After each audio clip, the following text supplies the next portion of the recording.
Reserve the chair for me. Reserve the chair. Okay, yes.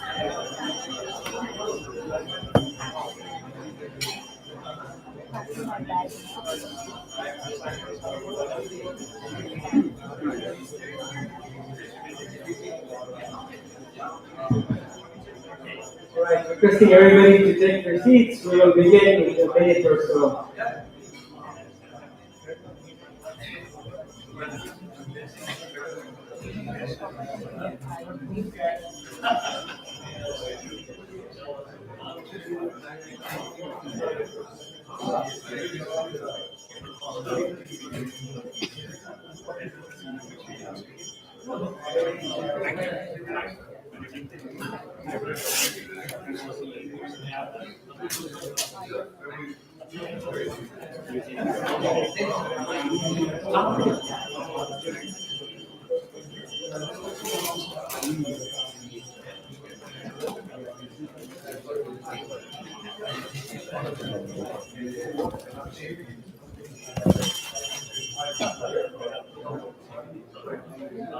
Greetings, everyone.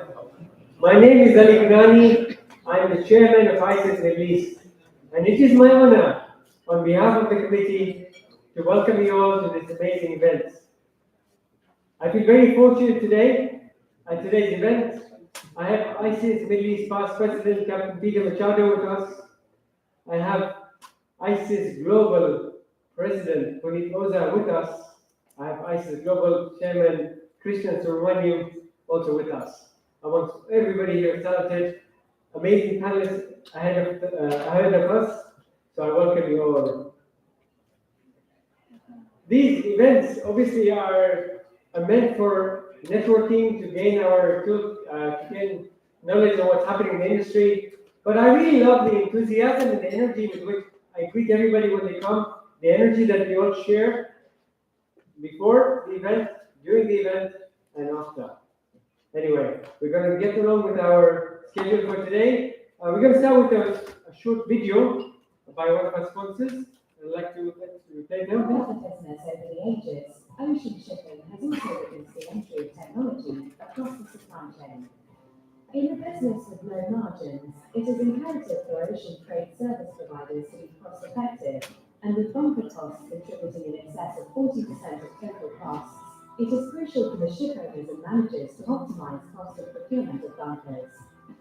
Welcome to MJC Club, an all-inclusive mobile-based technology platform developed by Junction Services Limited, aiming to achieve user satisfaction and convenience while bringing enhanced transparency and cost-effective means of negotiation.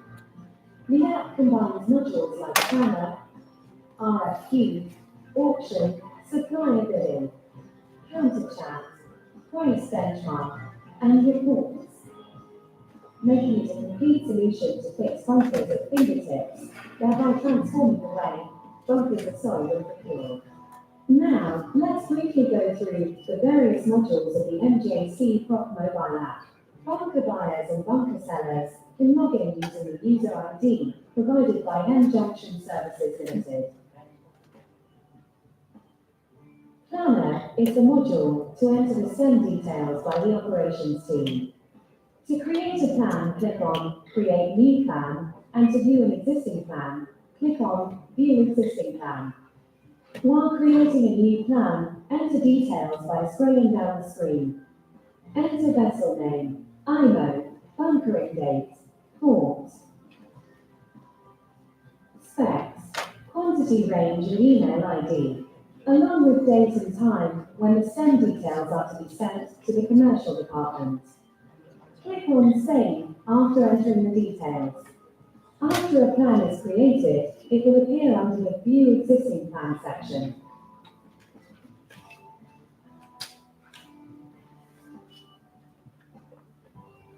RFQ is the module to fetch the plan and enter additional details by the commercial or bunker procurement team. To create an RFQ, tap on Create RFQ, and to view a RFQ created before, click on List of RFQ. While creating an RFQ, you can select a plan, and most fields will be auto-generated from the plan details.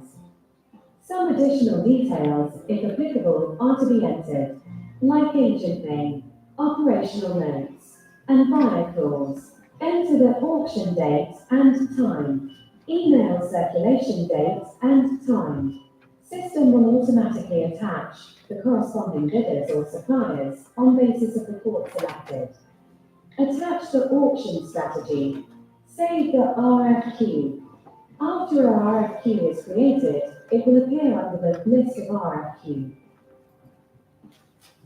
When the RFQ is floated by the bunker buyer, the bunker suppliers shall get an information through the mobile application and an email with all the spend details. After login, the bunker seller selects the auction tab and then they can see all the auctions. Listed under live, future and past events. Under live auction, only the currently ongoing auctions are visible. The bunker seller needs to select an auction to participate. The bunker seller accepts the terms and conditions and then taps on Proceed to Bidding. The bunker seller fills his bid and submits the same. Rank of the seller's bid against each grade is shown. Rank can be improved by revising the bid. The buyer observes the auction but cannot see the name of the bidder. Counter is the module that allows simple text chat between the buyers and the sellers. The buyers and the sellers can set counter and recounter with time validity.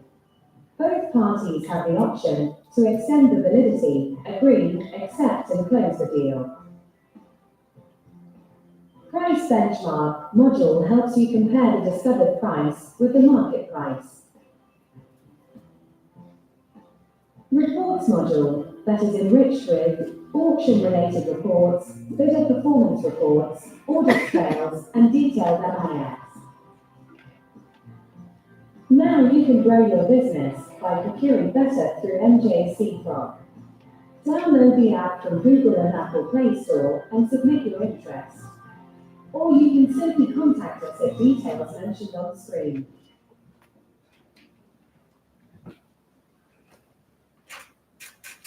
Right. Well, thank you very much, Rory. Right. So if anybody would like to have any more information on that, our senior member, Viva Joseph, is here to represent the company. Right. So now for the next part, our panel discussion for today: risk management strategy in shipping and chartering. I'd like to call upon Captain Zarir. Please come forward and take us forward. I'd like to share something. Part of being in this term has been the benefit of seeing widely attended events with relevant topics. So, Captain Zarir, I hand over to you. Thank you very much, Ali. As you mentioned, we are amidst very esteemed personalities who have dedicated enough years for the ICS. So thank you very much, everyone. I accept my acknowledgement and gratitude as well. Without much ado, I will please request our three panelists, Punit, Gagan, and Abdul, please join us on the podium. We've got a president of our institute, we've got a director of the Middle East region, and we've got a CEO on the panel. So I have to behave myself and ask some intelligent questions, which I don't know whether I will be able to do. But we rest assured we'll keep this evening as light-hearted and as entertaining as possible, yet giving you all enough take-home points. So every question that our panelists will be answering will have a very pointed answer, and you definitely have a nugget or two to take away. And for me, I always look forward to something like this in an evening after a half day's work, to have a nice conversation. So the way protocol is that we've got a Slido bar there. So my only request to the audience is ask as many questions as possible. Please put your name there. If you can put your designation or something else to identify your seniority, it is even better, because those anonymous questions, I usually tend to skip them unless they're really intelligent. And there's a reason why it's anonymous. There might be a pun in the question or something like that, but then I would really, really appreciate if you all name yourselves, because then it makes it a little bit more personal. And our panelists will definitely pick on the questions in the order of their interest and priorities, and so will I. So if your question is not answered when you ask it, we will blame it on IT.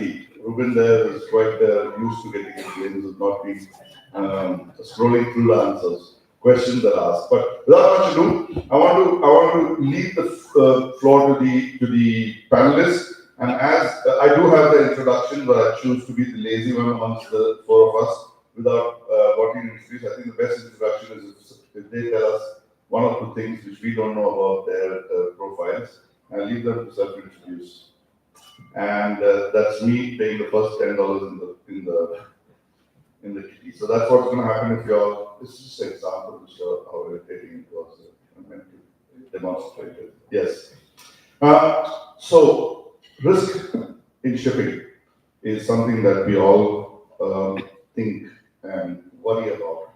But as a common question to all of y'all, what does risk management mean in your day-to-day duties in office? May I specify? I hope we all know what the risks that we management put up with, especially ones with pets. So please introduce yourself and tell us what risk means to you. Punit, Gagan, and Abdul. Over to you. Thank you so much. First of all, ICS Middle East, it's such a pleasure to be here, always in Dubai. And like Captain Zarir mentioned and Ali mentioned, it's amazing to see so many members, so many maritime industry professionals and leaders here as well. So thanks for the opportunity. My name is Punit Oza. I'm the current global president of the Institute. Very privileged and proud to be holding that position today. My background is in travel shipping. For those who don't know me, I've worked in companies like Precious Shipping, Noble, and overall Panelists in various commercial and transformation roles. Today, I'm more involved in my own space in Maritime NXT, predominantly involved in investing in maritime startups, but also teaching a course on geopolitics and shipping across the globe in various universities. So, as we talk about risk management, I was thrown back many years when I started my career in Precious. Khalid and Munir Hashim, who were my mentors, MD and commercial director of the company, they saw me come in, having done the ICS courses, and I thought that I knew a lot of information about shipping. I realized that I needed a lot of practical understanding. They put me into operations for 4 years, and they said that no way can you do commercial shipping, chartering, unless you have an operational understanding. They sent me on board the ships. So my perception of risk basically was formed from an operational perspective and eventually moved into a commercial perspective. And today I call it, or I look at it from a very holistic perspective, because when I teach geopolitics, I need to actually imbibe all the various risks which actually happen or occur in the shipping space. So in my mind, risk must be relative to the voyage stage involved. Just keep that in mind. If you can break down the risks according to the stages of a voyage, then it's easier for you to manage them as well, because you know what is kind of the key areas you need to focus on, because the stage of the voyage will give you an indication of what that risk is. So while it's holistic, it's also compartmentalized in some way. So I can elaborate on that, but I'll be very happy to hear from the others as well. But in my mind, the holistic approach is important, but it needs to be compartmentalized depending on the stage of the voyage which you are facing that risk. Yeah, thank you. Thank you. So my name is Gagan Dhillon. Thank you all for coming, and thank you to ICS to invite me here. My background, shipping again. I used to be a master on oil tankers. I've done mainly oil tankers. It was a long time ago. I have been in the P&I industry for about 15 years now. I used to work in claims. I still do a lot of claims, but I'm also involved in running the Dubai office for West of England P&I Club. Risk to me, I'll take it from where you left it. So voyage, slightly beyond that, going back to sailing, risk assessment was very different back in the day. Risk assessment was very practical issues, physical issues that would happen. Today, I think the definition of risk assessment or risk has changed. It's more around sanctions, things that are happening in the domain. There's a lot of ESG. There's some questions that I can see. Then the risk is not the same, and that's the main thing. It is evolving. So what is a risk, or what was a risk yesterday is not a risk today. What is a risk today might not be tomorrow. But at the same time, we shouldn't forget what was the risk. I think what the problem is in moving into sanctions, into the issues, geopolitics. Even on ships, I've had seafarers ask me, "Oh, what are the sanctions issues nowadays?" Does it really affect you? Yes. But what about the practical issues? What about the physical issues? I think we forget that. So I think the point I'm trying to make is risk to us is voice related, but it is also what it is today, what it was yesterday. We can't predict tomorrow. If we could, then we'd all be making a lot of money. But I'm sure we'll get there. But we'll discuss it in more detail, but that's what risk means. Thank you, Dr. Thank you again, ICS, for inviting me to be on this distinction round. My name is Abdul Fahl, and I am leading the DT Club operation in the Middle East. Like Captain, I was working in claims, and I continue to find myself working in claims alongside with the underwriting. Before I make my case of today, I would like to address the question about what is risk management. Risk management, in my point of view, is about spotting a possible problem and have a plan in place to either reduce it or avoid it. As simple as that. You can address the risk management by identifying your risk. You have to identify the risk and then have a strategy, either to transfer this risk to an insurance company against the payment of premium. So that's one option. Because when we talk about risk management nowadays, we think about insurance. Remember, it's one option only, insurance. You have a lot of homework to do in the house, in a company, in order to prevent or minimize this risk.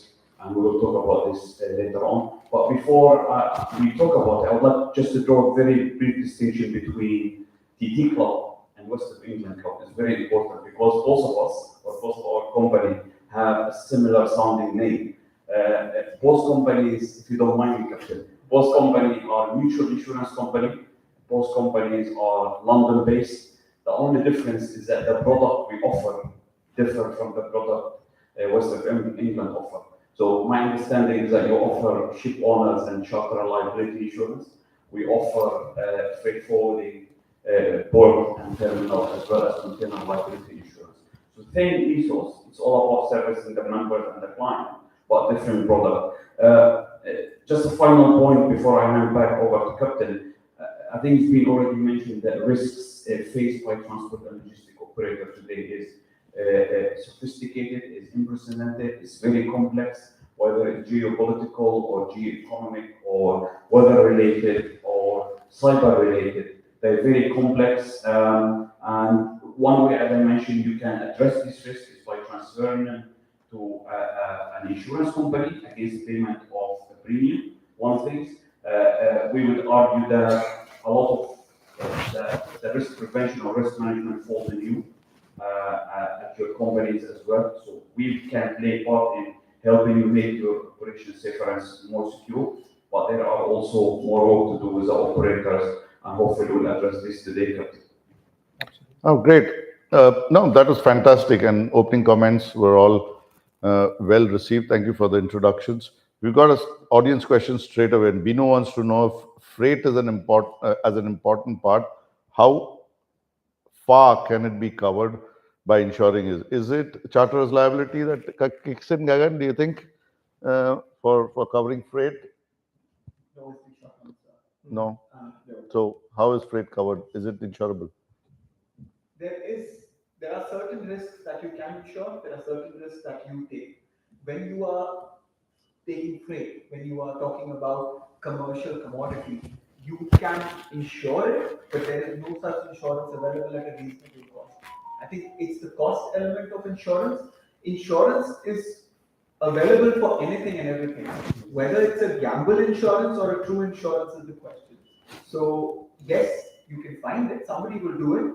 Whether they will pay out is another question. Whether it is reasonable. I think the biggest problem with some of these insurances is they are not going to be affordable. Do you want to add? I just want to add this, and this is a great question, but please understand that freight as a component, if you break down the freight into components, and you offer somebody a $15 per ton freight rate, you are having a certain amount of cost components in it. That's your effective breakdown, and each one of them have different ways to insure or hedge, as I call it, right? So one part of it is obviously your fuel, one part of it is the port cost, one part of it is so all the aspects of how it is. And then you have got ways to hedge it, either in terms of trying to find ways to hedge your fuel, but more importantly, also what routes you're taking and how you're actually doing your planning. A lot of that is basically now becoming a lot more commercial and operational decision making rather than an insurance related matter, because you will need to get an understanding of where insurance kicks in once you decide what makes sense for you commercially and operationally, and then you have to look for avenues saying, are there any risks which are insurable in that route, in that trade, especially with regard to the business you're doing. Your customer is looking for a flat rate at the end of the day. He wants to get on the bus and buy a ticket, and then after that it's the bus owner's problem. That is basically where the problem really starts for the bus owner. What can he insure? How can he insure? And how can he hedge it? So it's very much a commercial and operational starting point, and will eventually find on that path down the line, you will get an insurer to help you with some of the hedging or some of the coverage. But not everything is hedgeable or coverable by insurance. Yeah. So Captain Rocket Singh is saying, owners are asking, give me the freight, charter is saying, I'll give you when I feel like it. It's not a covered risk by clubs, is it? So, why would clubs react to that about counterparty risks for members? You just said it's not insurable, so PNI doesn't come in, yeah? Yeah. Gagan, do you want to take that? I'm trying to just follow the question. So the question is the top question, right? Second one. Second one. Give me freight, okay? Charters, I will give it when I feel like it. What are the clubs? So how it works is, there are some things. So sorry, before I do, so just want to reconfirm this. This question means that you already have a deal in place, you have loaded a cargo, and now the charter is not able to pay the freight, and that is basically a breach of charter party that you're worried with, right? Yeah, that's what we understand. So before we go into how and what clubs or insurers do about it, and what kind of insurances are there for it, the question is, what due diligence did you as one of the parties do when chartering to this particular charterer or trader or whoever it was? It is your counterpart. Now, if I as an insurer, or I go and buy a car, or I hire services from a company, what due diligence do I do to make sure that they actually deliver? Some people take cash in advance. Do they actually deliver on it? So it's the same logic. So you might actually have a great case. You might have very good merits on the case. But the problem is, if the other party doesn't have payment or no assets to pay, which is often the case with charters, where are you going to get the payment from? In that case, people try and hold on to cargo. It's completely separate discussion. But what can you do? The insurance product for it is called Freight Damage and Defense, FTND cover. What that covers is only the legal costs, provided there are merits. Again, you've got to remember, nobody is giving cover for things which don't have a good counterparty. That's a bad debt, completely different. If you have a party, which is a big charter, well-known name, you can go against them and they're not paying on the context of some issue, that's different. That's when insurance such as Freight Damage and Defense comes in. They kick in, all they do is help you try and recover that money. If you cannot, then they help you appoint a suitable lawyer and pay for the lawyer, legal services, any other services required to try and recover that. But that's where insurance would generally draw the line. And if it's a bad merit, i.e. you cannot recover, unfortunately, you're on your own. The short answer to this is you can't go and buy a fire insurance cover after your house is burned down. That's the problem that most people have. That basically they have fixed a bad counterparty, and after that, because the counterparty is not performing, you actually say, "How can my insurance company help me?" It's not possible to basically get a fire insurance cover after your house is already burned down. That is one of the things. The other thing which I would like to mention is, please be very, and I was going to mention this in a separate discussion, but please be very careful who is your counterparty. And I mean this very carefully because you fixing Oldendorf doesn't mean you're fixing Oldendorf in Germany. It could be Oldendorf in Marshall Islands, it could be Oldendorf in Panama. I was working in Noble for so many years, we always used to fix under Noble chartering BVI, the company which is just a brass plate presence. Of course, we perform like every time, there's no problem there. But when you perform, when you fix with the counterparty, you are fixing in your mind with a person who might be actually right in front of you in Dubai, but actually the person in the charter party, the party is actually based in some Marshall Islands, Panama, Liberia, whatever, and you have to first vet that counterparty, which is your contractual counterparty. Don't be under the impression that somebody from that company sitting in front of you is actually the counterparty. It is not. So that part, I must say, as a commercial guy, I have learned the hard way sometimes, very early in my career. Fantastic, isn't it? We kicked it off with very intelligent questions, with animated panelists, while Abdul is almost wondering when his turn will come. But we will. He's probably seen a lot of these things. I think the same points which the gentleman are discussing about ship owner or truck, ship owner not receiving freight, freight forwarder, which we should have the same problem also. On a smaller scale, although, we're not talking about, but they also have a problem. They deliver the cargo, and then the receiver will say, well, the cargo damaged or not being freight. It's a widely spread problem, not only in the ship owner community, but elsewhere. Yeah. So, I think Takachan wants to know another wonderful perspective on how to create a resilient risk management culture. I think, Punit, you need to give those guys a nice lecture to go in. We have a professional development as a small plug here. Our Krishnan is here. This is what ICS does. We actually go out and chalk out a small training program for each management. So thank you, Takachan. I don't know, the intention was to put that there. But let's pass it. I'm not here to answer, but let's ask Punit what his view is on that. No, I think it's a very good question. It's a very broad question. I would like to use this opportunity to literally take on a little bit of put on the professorial hat which I wear now. When I'm trying to explain this to students, I actually tell them that there is a 3A approach to decision making. The first A is awareness.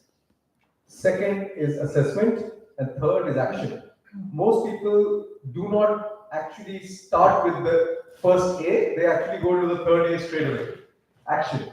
Without actually digging deep into awareness part and the assessment part of it. So when you talk about unpredictable markets, geopolitics and ocean conditions, I also say none of these things are new. Yes, Mr. Trump is very unusual in his approach today, but I can assure you that volatility has been an underlying problem of the industry throughout the years. It could have been in different forms. The way everybody reacts to these things is to basically go back to the key focus of customer-centric understanding. What is my customer need? How can I service them better? What's the awareness of the risks which is there? How can I assess the options or solutions? And eventually my action must be focused based on that, whichever assessment hypothesis I've chosen.